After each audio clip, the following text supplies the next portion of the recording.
if I have a new manager, what do I do if they're not doing well? Right. And this is an org design question, and it's a challenging one, right? So if you promote somebody to management and they're not really adjusting well to being a good manager and it's early, what can you do? Right. And this is really where, unfortunately, as you grow in your career, your organization is going to get bigger. And while if it's your first person to make a manager, you need to invest the time and effort and make sure that you are transferring the skills correctly, that you're giving them, I guess, the great guidance that they need to be a successful manager. So if it's the first time or it's one of the first times you're promoted somebody to manager, you made that decision.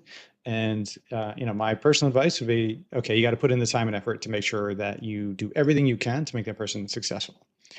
The challenge comes when you start to have a larger and larger organization, right? Because at a certain point, the constraint on an executive is time. You can't solve every problem. So if you have somebody who's been promoted to manager and they're not doing well, and you're at the point in your career where there are trade-offs in time, this is where you want to think about what is the sort of more specific definition of how they are doing right now. And I'd sort of suggest three simple ones, right? Which is there are okay managers, there are great managers, and there are sort of failing managers, right? And you should ask yourself, is the reason this person is not doing well because they are just okay? Do they have the skill gap potentially? Are they trying to improve themselves?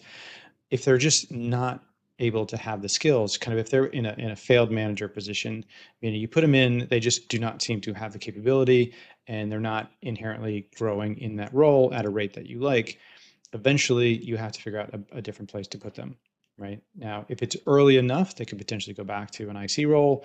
But unfortunately, and this is a good lesson for everybody, which is as you move up, you can't go backwards. Right. And so this is what happens sometimes, which obviously we don't want to happen to anybody in this community, is you get promoted too soon. You have the title, but not the skill set, and you're not doing well at that job. That is the worst scenario to be because you really can't go backwards, right? If you were a director and you used to be a manager and you're not doing well as a director, you kind of can't go back to a manager, right? You have this weird thing of like, you have to fix this because there is no going backwards. And so you think about that for your staff. So make sure that the person has a indication of success before you put them in them. But eventually you'll get to the point where someone is not going to be successful. You do not have the time. And that's when some of the tough decisions come in terms of basically moving them out.